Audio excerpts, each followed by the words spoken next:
आंदोलनाचं यश म्हणायचं का? आजचं तुमचं आगमन हे आंदोलनाचं यश.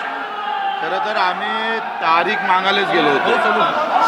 तारीख मागायला गेलो, तारीख घेऊन आलेलो आहोत. खरं तर कर्जमुक्तीची घोषणा सरकारनं केलेली आहे.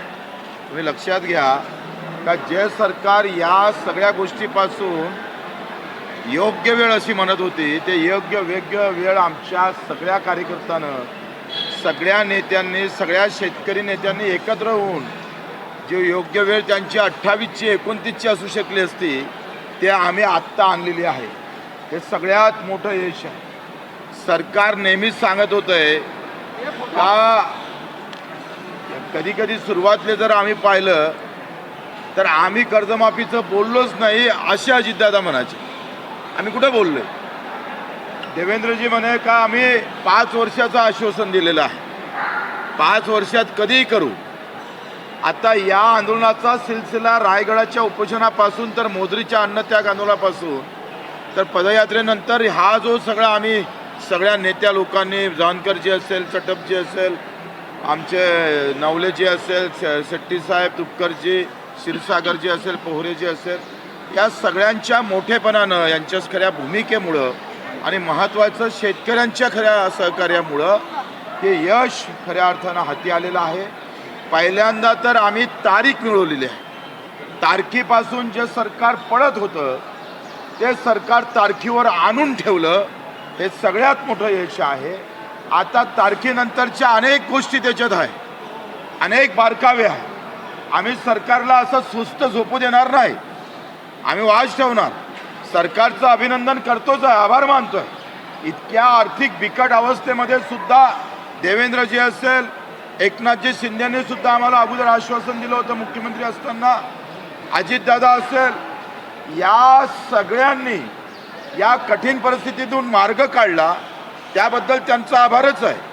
परंतु हे सगळं करताना यामध्ये जर कटकारस्थान झालं तर आम्ही कोणालाही सोडणार नाही. मनोज जरांगे पाटील बोलले की कालची बैठक ही फसवणूक होती, सरकारनं फसवणूक केलेली आहे. काल तुमच्यासोबत एका व्यासपीठावर होते. जरांगे साहेबांनी म्हटलं त्यांच्या दृष्टिकोनातून त्यांना तसं वाटत असेल, त्यांनी उपोषण सोडल्यावरही बाकीचे लोक अशाच प्रतिक्रिया देत होते. त्याच्यानं तो आपापलं स्वातंत्र्य मत असतं. मला असं वाटते का त्यांनी कोणत्या भावनेतून म्हटलं काय असं, आम्ही त्यांना समजून घेऊ. खरं तर ही जे 31 जून 2026 केलं याच्या मागचं दुसरं लॉजिक असं आहे का या वर्षाचा जो रनिंग कर्जदार आहे हा 31 मार्च 2026ला थकीत होणार आहे. लक्षात घ्या. जर आता घोषणा केली असती तर 24-25 वाला आला असता. 1 वर्षाला जो मुळात आज अडचणीत सापडलेला आहे, अतिवृष्टीमध्ये सापडलेला आमचा शेतकरी आहे, तोच नेमका सुटला असता. याचे अनेक फायदे आहेत. आता ते समजणाऱ्याला समजून घ्यावं. ज्याला आम्ही पाहतोय शेंगदाण्याची चव माहीत नाही, तो जर काजूची सांगत असेल तर त्याला काय करणार आहे? या सगळ्या गोष्टीमध्ये आपण समजून घेतलं पाहिजे.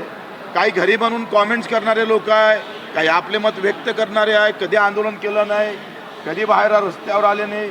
आम्ही एवढी मेहनत घेतली, लागण तेवढे गुन्हे दाखल घेतले, रात्रीचा दिवस केला, रक्ताचं पाणी, रक्ताच्या उलट्या आमच्या मुखाद्वारे झाल्या. एवढे सगळे कष्ट केल्यावर काही लोक काही आरोप करतात, त्याला आम्ही काही करायचं नाही आहे. आमचं मन पवित्र आहे. शेतकऱ्याप्रती जी काही भावना आहे त्या तेवढ्याच तिखट. जर दगाफटका झाला तर बच्चू कडू फासावरही जायला तयार आहे. हम झुकने वाले नहीं, हम मर जाएंगे लेकिन झुकने वाले नहीं. बच्चू भाऊ, काल तुमची बैठक सुरू असताना नागपूरमध्ये तुमच्या सहित तुमच्या कार्यकर्त्यांवर 2000 कार्यकर्त्यांवर पोलिसांनी गुन्हे दाखल केला आहे. मला वाटते गुन्हे दाखल केले तर अटक करावं ना त्यांनी. आम्ही तयार आहोत. हे आंदोलन केल्यानंतर गुन्हे दाखल होणार, त्या पद्धतीचं समोर येणार, तेवढा रोष व्यक्त करणार. सरकार जेवढं नमवायचं आहे तेवढा नमवायचा प्रयत्न करेल. एका इकडे मॅनेज झाल्याच्या बातम्या होत आहे, दुसऱ्या इकडे आम्हाला गुन्हे दाखल होत आहे. हे कुठला प्रकार आहे? लक्षात घ्या, 2026 ही जर तारीख आमच्यासाठी 30 जून 2026 म्हणजे रनिंग कर्ज आता 31 मार्च 2026ला ते थकीत होईल आणि आताचा कर्जदार, आजच्या वर्षाचा कर्जदार थकीतमध्ये येईल आणि तो माफ होईल. ही सगळ्यात मोठी रणनीती आमच्या नेत्यानं खेळलेली आहे, आमच्या लोकांनी. आणि त्याचा फायदा अधिक जास्त शेतकऱ्याला होणार आहे. म्हणजे बच्चूभाऊ आता हे आंदोलन तात्पुरतं स्थगित झालंय. आंदोलन संपलं नाही. जेथपर्यंत कर्जाचा हप्ता पैसा बँकेत जात नाही तोपर्यंत आंदोलन संपणार नाही.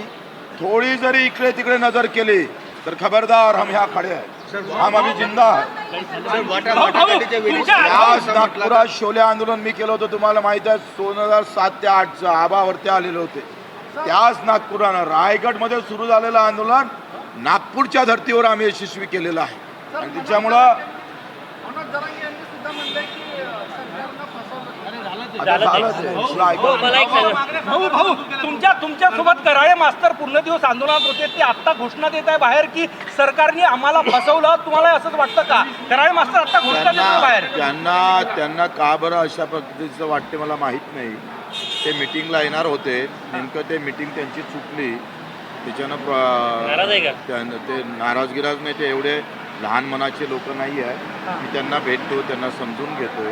आता वामनराव चटपांचं आयुष्य शेतकरीमध्ये गेलं, जानकरांचं गेलं, तुमचे नवले साहेबाचं गेलं, राजू शेट्टीचं गेलं. म्हणजे एक मला समजत नाही, दुर्दैवी गोष्ट आहे. मी दिव्यांगाचं आंदोलन केलं तेव्हा अशा कुठलाही आरोप विरोध कुठलेही होत नव्हते. फार प्रामाणिकतेने लोक आंदोलन कर्त्यावरच, म्हणजे लढणारा असतं का नाही, अरे तुझ्या छातीत गोडी नाही लागली रे, ते छातीत लागायला पाहिजे होती, पायात का लागली. हे असे काही लोक इतके विचित्र बुद्धीचे पैदा झालेले आहे, मला माहीत नाही. म्हणजे लढणाऱ्याच्या छातीत गोळी लागली तर त्याला बरं वाटतं, वा वा वा, अब लढाई आंदोलन काढा. अजून डाटा एंट्री ऑपरेटरचा विषय आहे, ग्रामपंचायत कर्मचाऱ्याचा आहे, दिव्यांगांचा. आता परवा एक GR निघणार आहे अंगणवाडी सेविकेच्या संदर्भात. दुसरा आमच्या मेंढपाळाचा विषय आहे. मच्छीमाराचा नाही झाला आहे, मच्छीमाराची चर्चा व्हायची आहे, मेंढपाळांची चर्चा झाली. आणि या सगळ्या विषयावर आता पुन्हा एक बैठक होणार आहे बाकीच्या विषयावर. ते पण बैठक या हप्त्यामध्ये होणार. कामगार नाही, शेतमजुरांचा विषय असा एकंदरीत आहे. मला वाटतं आपण मीडियाने खूप आम्हाला साथ दिली. आपण मानावं तेवढे आपले आभार कमीच आहे. सगळ्या मीडियाचं मी आभारही मानतो, आपल्याला धन्यवाद देतोय. आंदोलन काळामध्ये सर्वसामान्य नागरिकांना जो त्रास झाला त्याबद्दल तुम्ही त्यांची दिलगिरी व्यक्त करता. त्यांची माफी मागतोय. खरं तर सरकारनं पुढाकार घ्यायला पाहिजे होता. आंदोलन करायची वेळच येऊ द्यायला नाही पाहिजे होती. ही सरकारनं जबाबदारी हातवरते केली म्हणून ही अवस्था आहे.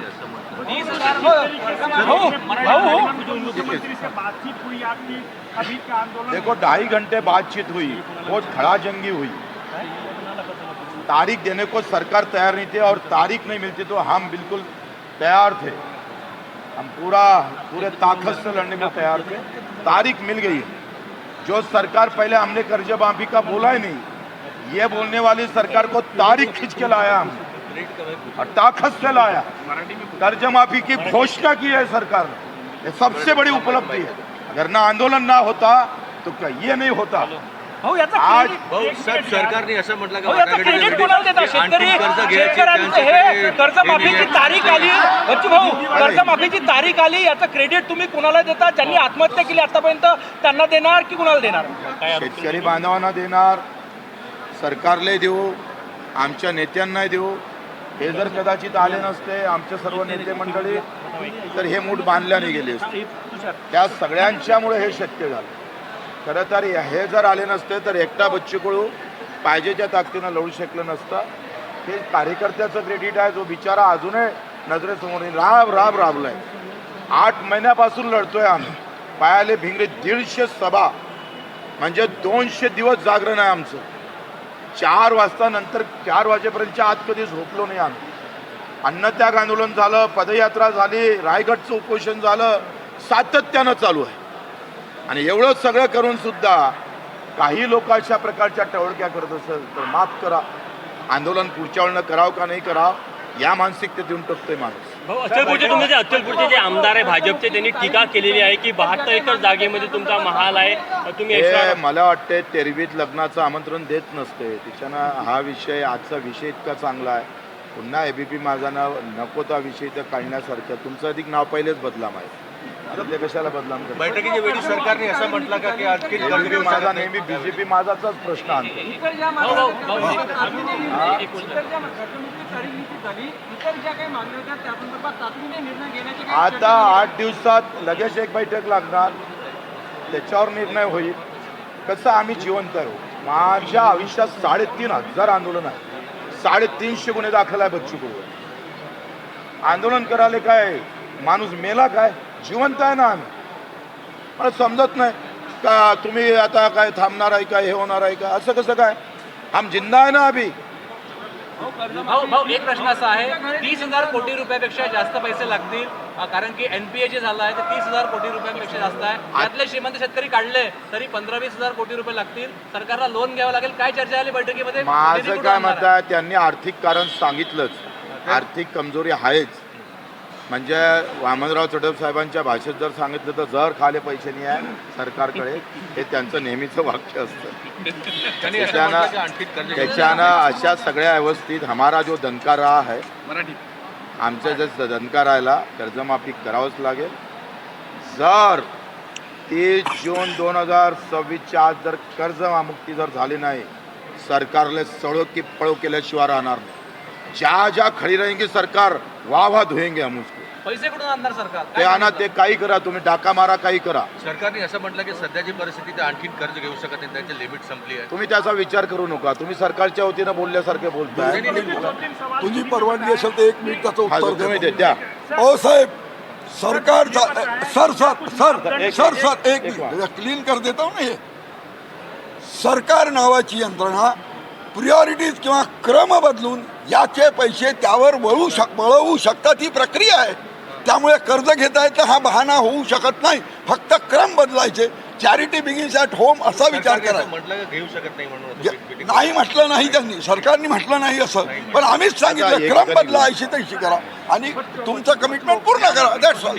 हाँ, बोलो. ये बताइए कोई मापदंड तय किया गया किन किसानों को इससे वंचित रखा जाए? क्या बड़े किसान देखो, सरकार अभी 6 महीने का उसमें सब टाइम है. पहली गोष्ट, समिति का अभी कोई वैल्यू नहीं है. घोषणा हो चुकी है कर्ज माफी की. घोषणा अगर हुई, समिति नाम मात्र है. आप देखो इस बात को. हाँ, घोषणा नहीं होती थी और समिति स्थापित होती थी तो हम कोई जीतते नहीं थे. जीत क्यों हुई है? तारीख दी, कर्ज माफी की घोषणा हुई है, इसलिए ये जीत है, ये हार नहीं है. बैठक में ये भी बोला गया है कि जो बड़े किसान हैं उनको बिल्कुल है. अगर मेरे को जरूरत नहीं है. तुम्हारा जो संपादक है वो अगर किसान है तो जरूरत है क्या उसको? नहीं है ना. तो ये बायफरकेट समिती करेगी. हाँ, समिति करेगी. यामध्ये फक्त एकच मुद्दा आहे की आम्ही सर्व संघटना बच्चू कडू आपल्या सोबत आहेत, त्यांना विचारूया. भाऊ काय सांगाल, काय काय ठरलं बैठकीमध्ये? आता काल एक आणि, एकच प्रश्न. नाही प्लीज निधी जो आहे बच्चू कडू यांनी सांगितलेलं आहे चालू वर्षाच्या कर्जदारांना कर्जमाफीचा लाभ मिळतो आहे आणि आता सरकार मागे हटणार नाही. दगाफटका झाला तर बच्चू कडू फासावर जायलाही तयार आहे असं म्हणत कडूंनी उपोषण तर सुरूच राहील, जोपर्यंत जिवंत आहे तोपर्यंत उपोषण सुरू राहील असंही म्हटलेलं आहे.